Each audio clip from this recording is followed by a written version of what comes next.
اس video کے اندر میں آپ کو صلاۃ التسبیح کا مکمل طریقہ سمجھانے والا ہوں، اس لیے اس ویڈیو کو آخر تک دیکھیے گا اور سنیے گا، اور اپنے بھائیوں تک بھی شیئر ضرور کیجیے گا۔ دیکھیں، ایک تو یہ بات سمجھ لیجیے کہ نماز حضور علیہ السلام کی طرف سے ایک ہدیہ ہے اور تحفہ ہے، جو آپ نے حضرت عباس رضی اللہ تعالیٰ عنہ کو عطا فرمائی تھی، اور یہ ارشاد فرمایا تھا، میرے چچا اس نماز کی وجہ سے آپ کے سارے گناہ معاف ہو جائیں گے، چھوٹے ہوں یا بڑے ہوں۔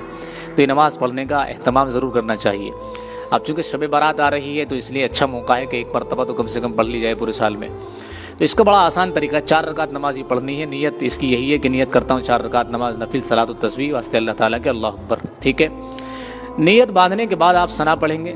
ثنا پڑھنے کے بعد جو ہے آپ کو 15 مرتبہ یہ تسبیح پڑھنی ہے، سبحان اللہ والحمد للہ ولا الہ الا اللہ واللہ اکبر، 15 مرتبہ۔ اس کے بعد سورہ فاتحہ پڑھنی ہے۔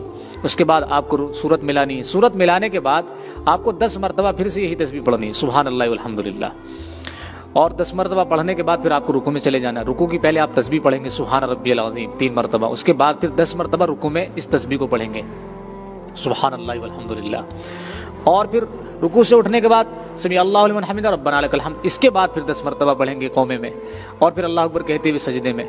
پھر سجدے کے اندر جو ہے سجدے کی تسبیح پڑھنے کے بعد پھر 10 مرتبہ اس تسبیح کو پڑھیں گے، اور پھر جلسے میں بیٹھ جائیں گے اللہ اکبر کہتے ہوئے۔ جلسے میں جو ہے پھر 10 مرتبہ اس تسبیح کو پڑھیں گے، اور پھر اللہ اکبر کہتے ہوئے دوسرے سجدے میں چلے جائیں گے۔ پھر دوسرے سجدے کی تسبیح پڑھنے کے بعد 10 مرتبہ پھر سے اس تسبیح کو پڑھیں گے، اور پھر اللہ اکبر کہتے ہوئے دوسری رکعت کے لیے کھڑے ہو جائیں گے۔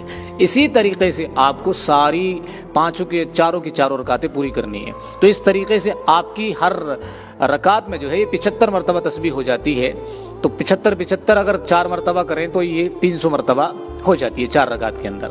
ایک دوسرا طریقہ اور ہے، نیت باندھنے کے بعد آپ ثنا پڑھیں گے، سورہ فاتحہ پڑھیں گے، سورت ملائیں گے، اس کے بعد جو ہے 15 مرتبہ آپ رکوع میں جانے سے پہلے اس تسبیح کو پڑھیں گے۔ پھر آپ رکوع میں جائیں گے، تسبیح پڑھیں گے رکوع کی، پھر رکوع میں ہی جو ہے اس تسبیح کو پڑھیں گے 10 مرتبہ، پھر قومے میں پڑھیں گے 10 مرتبہ، پھر پہلے سجدے میں پڑھیں گے 10 مرتبہ، پھر دوسرے سجدے کے درمیان جلسے میں پڑھیں گے 10 مرتبہ، پھر دوسرے سجدے میں پڑھیں گے 10 مرتبہ، پھر دوسرے سجدے سے اٹھنے کے بعد سیدھے کھڑے نہیں ہوں گے بلکہ بیٹھ جائیں گے اللہ اکبر کہہ کر کے، اور پھر اس میں 10 مرتبہ پڑھیں گے، اور پھر بغیر اللہ اکبر کہے اٹھ جائیں گے دوسری رکعت کے لیے۔ یہ طریقہ دوسرا والا ہے۔ پہلا والا جو میں نے آپ کو بتایا اس کو ذہن میں بٹھا لیجئے، وہ زیادہ آسان ہے، اس میں آپ کو متشابہ نہیں لگے گا رکعتوں کے اندر۔ تو یہ تھا آسان سا طریقہ صلاۃ التسبیح پڑھنے کا۔ اگر سمجھ میں نہیں آ رہا تو بار بار ویڈیو دیکھیں گے، سمجھ میں آ جائے گا انشاءاللہ، اور اس ویڈیو کو شیئر ضرور کیجیے گا، اور صلاۃ التسبیح پڑھنے کا اہتمام ضرور کیجیے گا۔